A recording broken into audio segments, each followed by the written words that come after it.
između NATO-a i Ruske federacije u slučaju konflikta mornaričkih snaga i ugrožavanja obala stoji ova zvijer. Mobilni obalski raketni sistem dugog dometa Bastion 5 K-300P naoružan protibrodskim, odnosno protivkopnenim raketama koje gaze i do 3 maha. 3MM 55 Ramjet verzija P-80, Zubr eksportna verzija Yakond P-800 Onyx. Podršku i vozilo ovog sistema čini 3D radar visoke rezolucije preko 500 km Monolit B.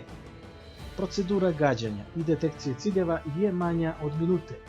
Raketni sistem izbacuje raketu poput katapulta vertikalno i odvaja je od vertikalnih stabilizatora i zaštitne kapsule, uzrokujući boosterovanje raketnog ramđenog motora. Projektil se usmjerava automatski po horizontu na cilj i prelazi iz visinskog u niskoletni mod za nekoliko sekundi. Zatim ostvaruje superiornu brzinu do 3 maha.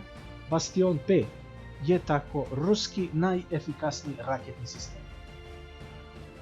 Postoje 3 verzije: K-300P, kopnena mobilna lansirna struktura ili fiksna silosna, K-300S, mornarička varijanta ili vazduhoplovna i perspektivna varijanta Bastion K-300E, Bastion E, sa većim kapacitetima i performansama koje tek uskoro ulaze iz eksperimentalne u borbena dežurstva.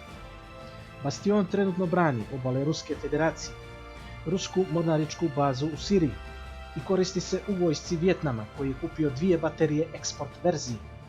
Kada su NATO brodovi pokušali izvesti manevar ispitivanja i izviđanja ruskih mornaričkih odbrambenih kapaciteta prema Kirilskim ostrvima, dočekalo ih je neprijatno i vrlo opasno iznenađenje.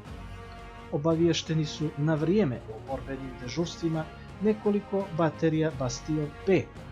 Komanda je glasila: povlačenje na početne tačke hitno. Od K-300P Bastiona nema odbrane. Ukoliko otvori paljbu i lansira njegovi supersonični projektili Onyx i ugrađeni skimer sistemi ometanja izbjegavanja PVO odbrane ga čine neoborivi. Rakete i radar nosi multioperativna šasija kamiona MZKT 7930 8x8 Astrolog, razvijan i montiran u Bjelorusiji MZKT, institutu za transportere i nosioce balističkih i raketno-krstarećih tereta. Ne dao Bog da se nađete na nišanu K-300P, Bastion P, supersoničnog raketnog sistema, strategijske odbrane i kontranapad dugog dometa, jer nesumnjivo bit ćete u veoma teškoj i bezizlaznoj situaciji. Amerikanci su to znali, a sada znate i vi.